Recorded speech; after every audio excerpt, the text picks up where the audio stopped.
কোরবানি করা। ভাগে কোরবানি করা সম্পর্কে উট, গরু, মহিষ এই 3 প্রকার প্রাণীর মধ্যে 7 জনে কোরবানি করা যাবে ভাগে। হাদিসে বেশিরভাগ হাদিস আছে হজ সম্পর্কে, তামাত্তু সম্পর্কে, এরকম ভাবে হুদাইবিয়া সফরে এই জাতীয় আছে। আল্লাহ রাসূল সাল্লাল্লাহু আলাইহি ওয়াসাল্লাম 7 ভাগে কোরবানি করেছেন। এই কারণে ফিকহবিদদের এক গ্রুপ বলেছেন যে কোরবানি মুসাফির অবস্থায় ভাগে করা যাবে, তবে মুকিম অবস্থায় ভাগে কোরবানি করা যাবে না। এটা একদল ফোকাহাদের মত, এবং বাংলাদেশেও এটা হয়তো কেউ কেউ প্রচার করছে। যে কারণে ইতিমধ্যে আমাদেরকে অনেকেই প্রশ্ন করেছেন, ইন্ডিয়ার ভাইয়েরা প্রশ্ন করেছেন মোবাইলে। আমি ওই ভাইদের জন্য বলছি যে না ভাই, এটা একদল ফোকাহায়ে কিরামদের মত যে মুসাফির অবস্থায় 7 ভাগে কোরবানি দেওয়া যাবে একটা পশুতে, স্থানীয়ভাবে দেশে থাকা অবস্থায় মুকিম অবস্থা দেওয়া যাবে না। এটা একদল ফোকাহায়ে কিরামদের মত, সকলের মত নয়। আপনি আবু দাউদের হাদিস দেখুন, আবু দাউদ শরীফের 2810 নম্বর হাদিস, আন জাবির ইবনে আব্দুল্লাহ রাদিয়াল্লাহু তাআলা আনহু আন্না নবিয়্য সাল্লাল্লাহু আলাইহি ওয়াসাল্লাম ক্বালা আল বাকারাতু আন সাবআতিন ওয়াল জাযুরু আন সাবআতিন। আল্লাহর রাসূল সাল্লাল্লাহু আলাইহি ওয়াসাল্লাম বলেছেন একটা গরু 7 জনের পক্ষ থেকে কোরবানি দেওয়া যাবে, ওয়াল জাযুরু আন সাবআতিন, আর একটা উট 7 জনের পক্ষ থেকে কোরবানি দেওয়া যাবে। এখানে মুসাফির মুকিম ভাগ করা হয় নাই, সুতরাং মুসাফির অবস্থায়ও 7 ভাগে কোরবানি দেওয়া যাবে, মুকিম অবস্থায়ও 7 ভাগে কোরবানি দেওয়া যাবে। এরপরে যে সমস্ত হাদিসে হজের কথা উল্লেখ করা আছে, ওমরার কথা উল্লেখ করা আছে, সফরের কথা উল্লেখ করা আছে, সেখানেও বলা হয় নাই যে এই 7 ভাগে কোরবানি শুধু সফর অবস্থায় জায়েজ, অন্য অবস্থায় জায়েজ নাই, এরকম খাস করা হয় নাই। যেহেতু হাদিস সহিহ আছে, কাজে সহিহ হাদিস অনুযায়ী উম্মতের জন্য যেটা সহজ এটাই আমাদেরকে পালন করতে হবে। উম্মতের জন্য কঠিন করতে পারলেই নিজেদেরকে সফল মনে করা ঠিক না। এরপরে গোশত, আপনি গোশত কি করবেন? উটের কোরবানির গোশত, এটা সম্পর্কে আয়েশা থেকে হাদিস বর্ণিত।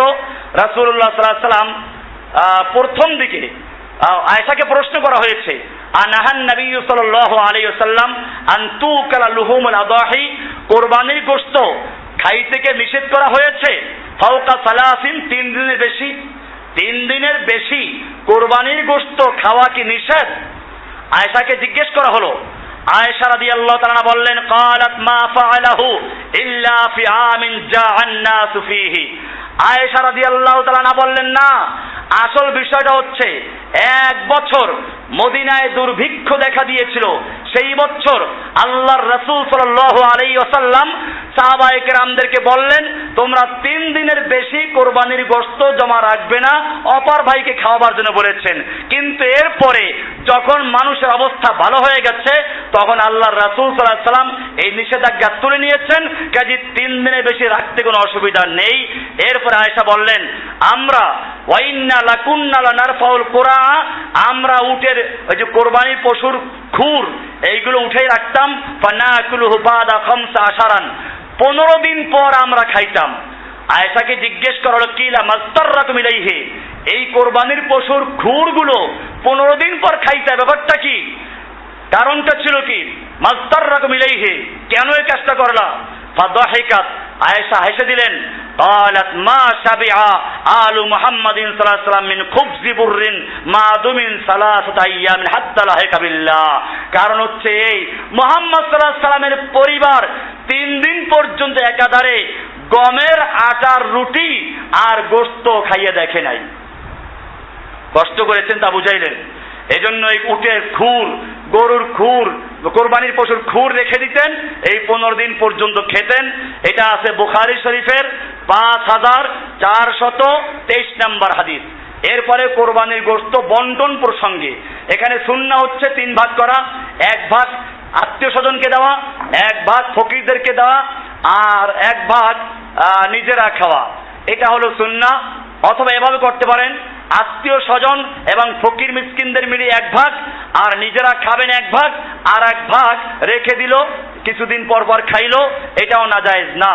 কিন্তু ওয়ালা ইউতাল জাজ্জার মিন লাহমিহা শাইআন কাজরিন, যারা এই পশু যে কসাইরা যে গোশত তৈরি করে, চামড়া খোলে, এদেরকে এই পশুর থেকে, কোরবানির পশুর কোনো হিস্সা বিনিময় হিসাবে দেওয়া যাবে না। হ্যাঁ, বিনিময় দেওয়ার পরে যদি তাদেরকে ফকিরের মতো ফকিরকে দেন, ওই ফকির হিসেবে ওদেরকেও কিছু দেন, এটা না জায়েজ না। কিন্তু বিনিময় হিসাবে কল্লা দিলেন, লেজ দিলেন, খুর দিলেন, চামড়া দিলেন, এটা জায়েজ, এটা হারাম, কোরবানি বাতিল হয়ে যাবে এতে। এমনি ভাবে এইভাবে আমাদের দেশে মাদ্রাসাগুলোর থেকে ছাত্ররা যায়, এর আগে জবাই করে একটা দাবি স্থাপন করে, এটাও যাবে না। ওদের দ্বারা কোরবানি করাইলে পয়সা আলাদা দিবেন, এরপরে চামড়া আল্লাহ সেখানে দিবেন। এই জন্য চামড়া বিক্রি করা যাবে না। হানাফি মাযহাবের মতে চামড়া বিক্রি করে মূল্য ফকিরকে দেওয়া যায়, কিন্তু সহিহ হাদিস অনুযায়ী কোরবানির পশুর চামড়া বিক্রি করা বৈধ নয়। কি করবেন? মার্কাজে পাঠাই দেন, অথবা পশু সহ মার্কাজে আসেন, এখানে জবাই দেওয়ার ব্যবস্থা করবেন।